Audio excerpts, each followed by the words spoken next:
Welcome back here to the GSMC Chip Shot Football Podcast brought to you by the GSMC Sports Network. We're going to get into Trey Hendrickson and his whole situation with the Cincinnati Bengals. But before that, I want to remind you guys one last time on this show, if you have any questions or comments, to use the tip and donations link you see on your screen, GSMCPodcast.net. By using that link, I can see your questions pop up in my chat box, and that way I can read it on air and just get your guys' feel, perspective on anything I say or on anything regarding the topic on hand.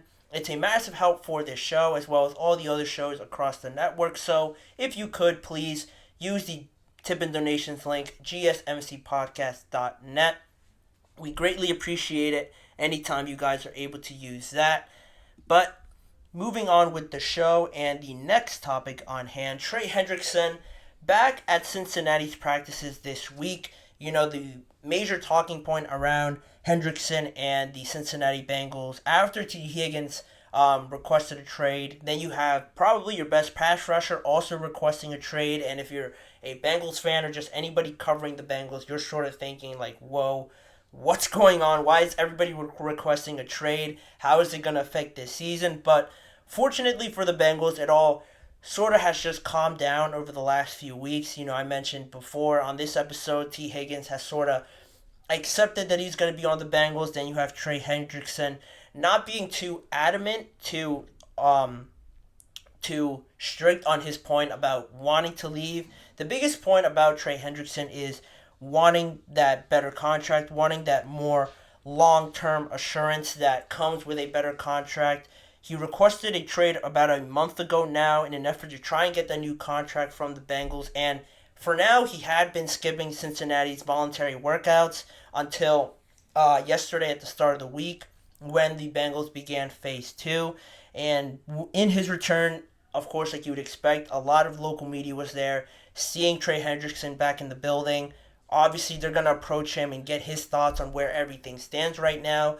And to be honest, Trey Hendrickson gave a pretty surprising response to what I was expecting when he said, "This is where separating business and the team is difficult. At what point am I contradicting what I want?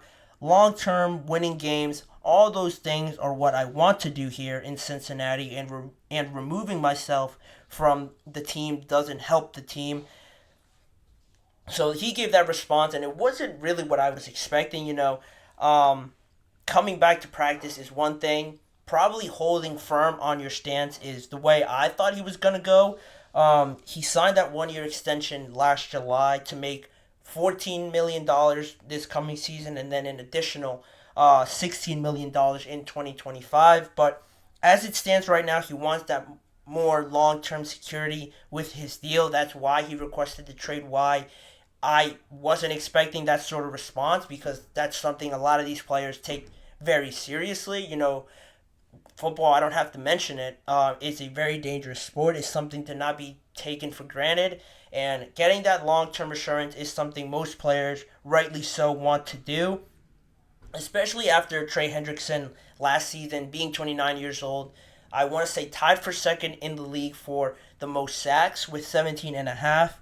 His average salary right now is $21 million per year, which ranks 11th at his position, and there are 14 players, total edge rushers, really, that make more than him this season, and that will make more in the coming season as well. So you think about that, Trey Hendrickson, the kind of player, the kind of value that he brings to his team. Are there 14 players better than him doing the same thing that he does, getting to the quarterback? I would struggle naming 14 players right now that I would take ahead of Trey Hendrickson. So that's why it really surprised me the way Trey Hendrickson approached this. I was thinking heading into this segment talking about it, has anything changed with Cincinnati and Trey Hendrickson and each of their standpoints on it? It seems like Trey Hendrickson has sort of just given in to this idea of wanting to be with the Bengals and just thinking long term and thinking really just on the field, wanting to win a Super Bowl, coming close in 2021, and then in 2022 reaching the AFC Championship there. In his time with the Bengals, they have been pretty successful, so they've been 31-19 with his 3 years there in Cincinnati. So it's hard to pull away from that success and trying your luck somewhere else. If you want that, if you really want that assurance long term, you would, to me at least, try everything you can to get that long term money, even if you have to hold out right now at this point of the season. I thought that was the approach he was going to go with, but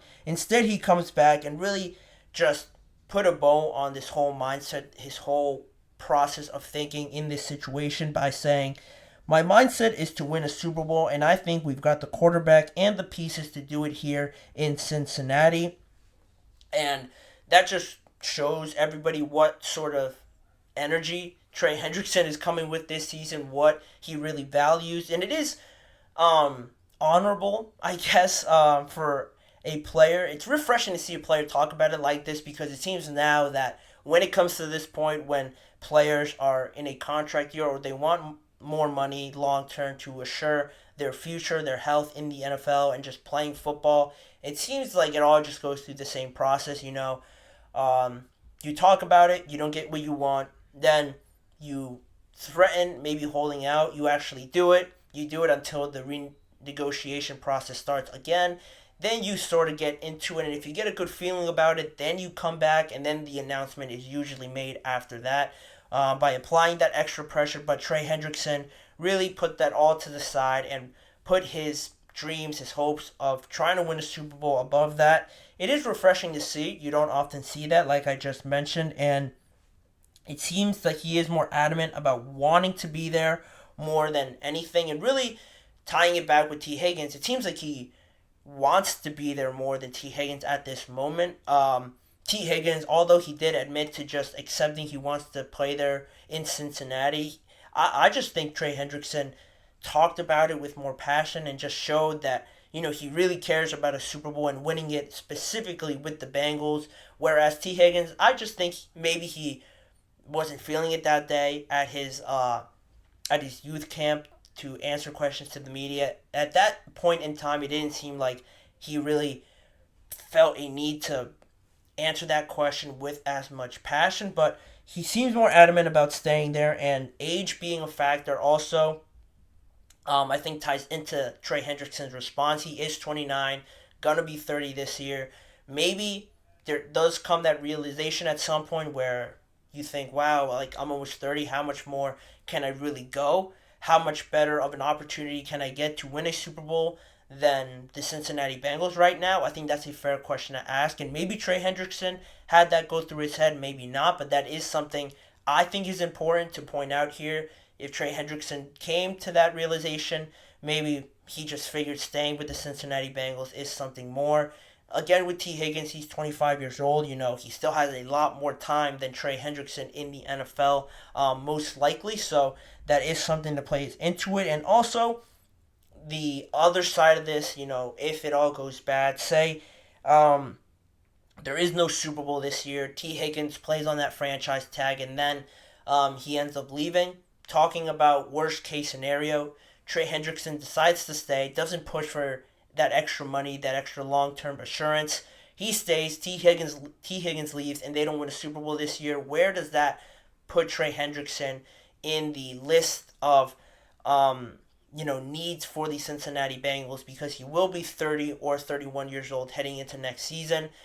If he comes off of another great season, that's awesome, but where does he fall in line with the priorities of the Bengals? If they lose T. Higgins, then they don't win another Super Bowl.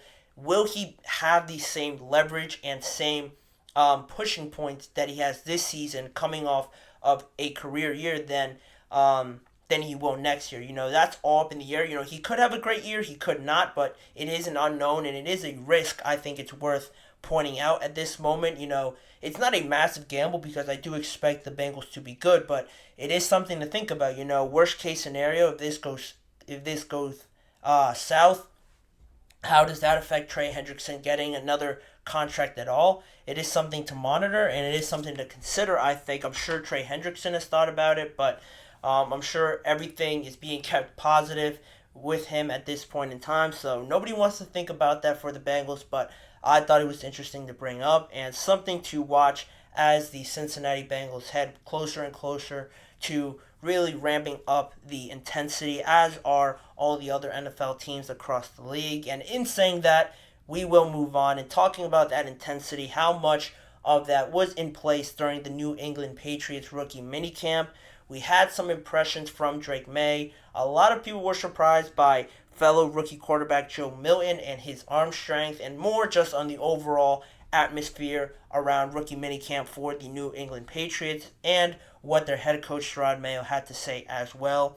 That's coming up in a few seconds after this last break for us on the show. Don't go anywhere.